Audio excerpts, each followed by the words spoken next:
वहीं बिहार में कानून व्यवस्था पर उठ रहे सवालों के बीच पूर्णिया से दिल दिलाने वाली घटना आई, जहां डायन के शक में एक ही परिवार के 5 लोगों को पीट पीट कर जिंदा जला दिया गया।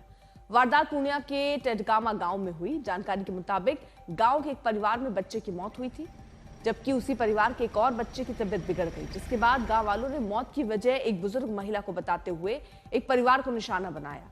पहले परिवार के 5 लोगों को बुरी तरह पीटा और फिर उन्हें जिंदा जला दिया। पुलिस ने इस मामले में एक आरोपी नकुल कुमार को गिरफ्तार किया, जिस पर जिंदा जलाने के लिए भीड़ को उकसाने का आरोप है।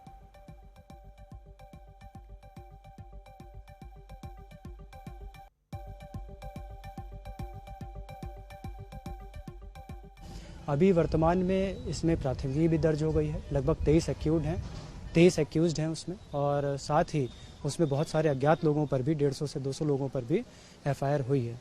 इसमें जो एक मुख्य अभियुक्त है उसकी भी गिरफ्तारी इसमें पुलिस के द्वारा अच्छा कार्य करते हुए उसको पकड़ लिया गया है, और साथ ही अन्य अज्ञातों पर छापामारी की जा रही है।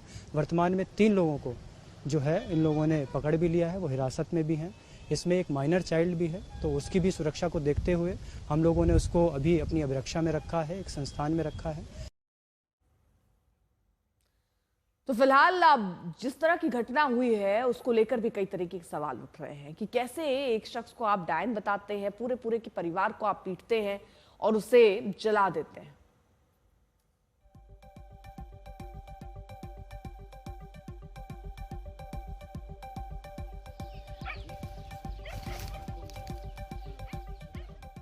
बिहार में बढ़ते क्राइम को लेकर तेजस्वी यादव ने नीतीश कुमार पर हमला बोला। तेजस्वी ने प्रधानमंत्री और नीतीश कुमार की तस्वीर पोस्ट की, साथ में लिखा, कुर्सी बचाने के लिए बिहार को बर्बाद कर रहे हैं।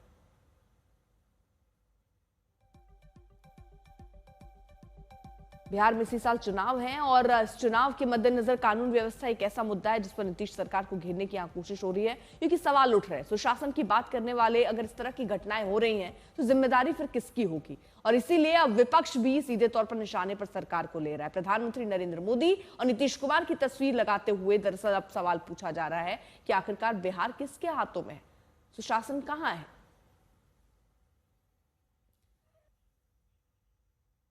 रोहित सिंह हमारे साथ, हमारे सहयोगी इस वक्त जुड़ चुके हैं। इसी बीच हम आपको ये तस्वीरें भी दिखा रहे हैं जो तेजस्वी की तरफ से जारी किए गए हैं, जिसमें दोनों की तस्वीरें, मोदी और नीतीश की तस्वीरों को रखकर वो सवाल पूछ रहे हैं बिहार को लेकर। रोहित, सवाल तो जायज है, जिस तरह की घटनाएं हो रही हैं उसके लिए किसकी जिम्मेदारी बनती है?